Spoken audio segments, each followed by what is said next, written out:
नमस्कार। दिल्ली मुंबई रूट पर एक चौंकाने वाली न्यूज सामने आई। राजधानी एक्सप्रेस में अचानक आग लग गई, लेकिन जो हुआ उसको सभी को चौंका दिया है। तिरुवनंतपुर से हजरत निजामुद्दीन जा रही राजधानी एक्सप्रेस में अचानक भीषण आग लग गई। यह आग ट्रेन में B1 एसी कोच में रविवार तड़के भड़क उठी। हादसा कोटा रेल डिवीजन के लूनी रीछा और विक्रमगढ़ आलोट स्टेशन के बीच की है। दिल्ली मुंबई जैसा व्यस्त रेल मार्ग पर इस घटना से अफरा तफरी मच गई, लेकिन रेलवे कर्मचारियों की तत्परता से एक बड़ा हादसा टल गया है दोस्तों। जैसे कि कोच से घुसा और आग की लपेट जो उठती दिखाई दी, गार्ड तुरंत सतर्क हो गया। उसने बिना देर किए लोको पायलट को सूचना भी दे दी। ड्राइवर ने तुरंत इमरजेंसी ब्रेक लगाने ट्रेन रोक दी। कुछ ही क्षणों में पूरा स्टाफ बचाव कार्य जुट गया। यही तेज कार्यवाही सैकड़ों यात्रियों के लिए राहत बन गई। ट्रेन रुकने ही रेलवे सुरक्षा बल और अन्य कर्मचारी मौके पर पहुंच गए। 15 मिनट के भीतर B1 कोच को पूरी तरह खाली करा लिया। सभी यात्रियों को सुरक्षित बाहर भी निकाला गया। किसी के घायल होने की सूचना नहीं है। यात्रिकों ने राहत की सांस ली। और आगे मैं आपको बताने वाला हूँ, आग को गंभीरता को देखते हुए ओवरहेड बिजली लाइन तुरंत बंद कर दिया गया। तकनीकी टीम ने प्रभावित कोच को ट्रेन से अलग कर दिया। इस कदम के आगे अन्य डिब्बों तक फैसले से रोका दिया। रेलवे अधिकारियों ने मौके पर पहुंचकर स्थिति संभाल ली। सब कुछ सेट कर दिया। सुरक्षा को सर्वोच्च प्राथमिकता दी गई। इस घटना के बाद दिल्ली मुंबई रूट पर ट्रेनों की आवाजाही प्रभावित हो गई। जयपुर सुपरफास्ट एक्सप्रेस को भी रास्ते में रोकना पड़ा।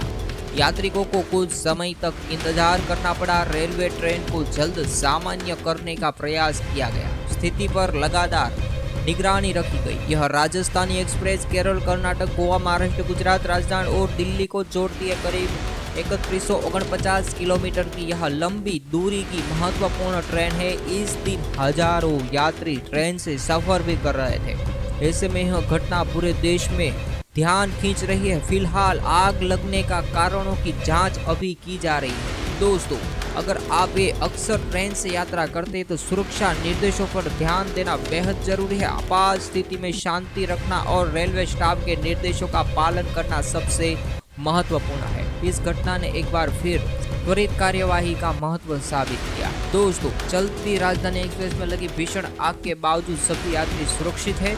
रेलवे यात्रियों की तेज कार्यवाही ने एक बड़े हादसे को टाला है। दोस्तों, हमारी ये न्यूज़ आपको पसंद आ रही है तो अभी ये वीडियो को लाइक करें और चैनल को जरूर सब्सक्राइब करें, ताकि देश और दुनिया की खबर आपके मोबाइल पर देखने को आपको मिल सके। ख्याल रखिए आपका। जय हिंद, वंदे मातरम।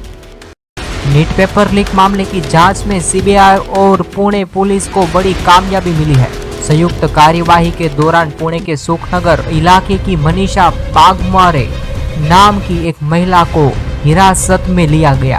जांच एजेंसियों ने मुताबिक महिला संपर्क आरोपी रंजन लोखड़े से बताया जा रहा है कि महिला के 21 खातों में लाखों रुपए मिले, जिसको लेकर आशंका है कि पैसे प्रश्न पत्र बेच कर लिए गए थे। नीट यूजी 2026 पेपर लीक मामले में सीबीआई ने पुणे की senior botanic teacher Manisha Gurunath Bhandare को गिरफ्तार किया है। मनीषा भंडारे को NEET UG biology paper leak का मास्टरमाइंड माना जा रहा है। इससे पहले केमिस्ट्री एक्सपर्ट पीवी कुलकर्णी की गिरफ्तारी भी हो चुकी थी। आगे बात करते हैं, प्रधानमंत्री नरेंद्र मोदी 5 देशों के दौरे पर है। 6 दिनों के टूर में यूएई, नीदरलैंड्स, स्विस और नॉर्वे और इटली शामिल है। पीएम मोदी 15 मई को यूएई गए थे और अब वो नीदरलैंड्स पहुंचे हैं। भारतीय निर्यात और कूटनीति के जिहाज से इस दौरे को बेहद अहम माना जा रहा है। नीट यूजी पेपर मामले में एक बड़ा खुलासा हुआ।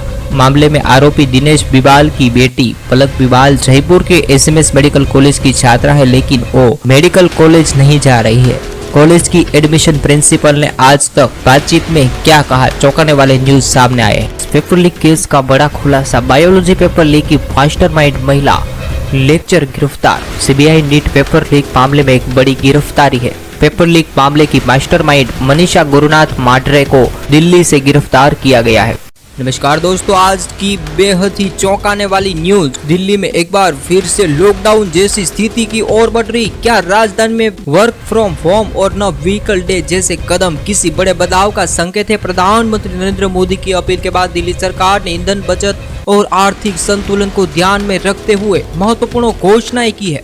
इस विशेष अभियान का नाम रखा गया है मेरा भारत मेरा योगदान। राजधानी दिल्ली से इस समय की सबसे बड़ी खबर सामने आ रही है। ये वीडियो को पूरा देखने के लिए अभी ये वीडियो को लाइक करके चैनल को सब्सक्राइब करें, ताकि हर रोज आपके मोबाइल पर आप देख सको देश दुनिया के बड़े न्यूज। दिल्ली की मुख्यमंत्री रेखा गुप्ता ने इस अभियान की तरफ कई अहम फैसलों की घोषणा की। सरकारी कंपनियों को सप्ताह में 2 दिन वर्क फ्रॉम होम अपनाने की सलाह दी गई। प्राइवेट कंपनियों को भी इस तरह सप्ताह में 2 दिन कर्मचारियों को घर से काम करने की सलाह दी गई। अधिकारियों के पेट्रोल काटे में 20% की कटौती की गई। अगले 6 महीनों तक नई सरकार वाहन खरीदने पर रोक लगा दी गई। सरकार का कहना है कि इस कदमों का उद्देश्य ईंधन की बचत करना है, साथ ही ट्रैफिक दबाव को कम करना भी इस योजना का एक बड़ा लक्ष्य है। हर सोमवार को मेट्रो मंडे के रूप में मनाया जाएगा। इस दिन मंत्री और वरिष्ठ अधिकारी अनिवार्य रूप से मेट्रो से यात्रा करेंगे।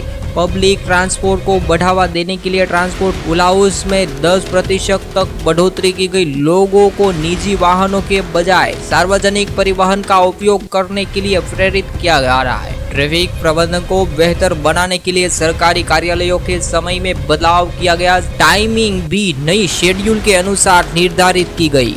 विश्वविद्यालयों की गैर प्रायोगिक कक्षाओं को ऑनलाइन करने की अपील भी दी गई है। कुछ न्यायालयी सुनवाई को भी ऑनलाइन मोड में संचालन करने का सुझाव भी दिया गया। सरकार ने नागरिकों से सप्ताह में एक ही दिन नो व्हीकल डे मनाने का अनुरोध किया है। विदेश यात्राओं को सीमित करने की भी सलाह दी गई। सरकारी कार्यालयों में एसी का तापमान 24 से 26 के बीच रखने का निर्देश दिया गया। बिजली बचाने के लिए मास्टर स्विच व्यवस्था अनिवार्य की गई। अगले 3 महीनों तक बड़े सरकारी कार्यक्रमों पर रोक लगाने का निर्णय लिया गया। मेड इन इंडिया का बढ़ावा देने के लिए मॉल्स में विशेष कॉर्नर बनाए जाएंगे। सरकारी खरीद में भारतीय उत्पादनों को प्राथमिकता दी जाएगी। कुल मिलाकर दिल्ली सरकार ईंधन बचत, प्रदूषण नियंत्रण और आत्मनिर्भरता के लक्ष्य पर तेजी से काम कर रही है। अब लोगों के बीच यह सवाल उठ रहा है कि क्या दिल्ली में लॉकडाउन लगाया जा सकता है? क्या राजधानी के नागरिकों को फिर से प्रतिबंधों का सामना करना पड़ेगा? फिलहाल सरकार ने किसी पूर्ण लॉकडाउन की घोषणा अभी तक नहीं की है। आने वाले दिनों में स्थिर और स्पष्ट हो सकता है कि तो दोस्तों, ये खबर में फिलहाल इतना ही। देखते रहे। वीडियो उपयोगी लगा हो तो जरूर से वीडियो को लाइक करें और शेयर करें। साथ ही हमारे चैनल जय समाचार को भी सब्सक्राइब करें, ताकि देश और दुनिया की हर बड़ी जो खबर है आपके मोबाइल पर सबसे पहले पहुंचती रहे। जय हिंद, वंदे मातरम।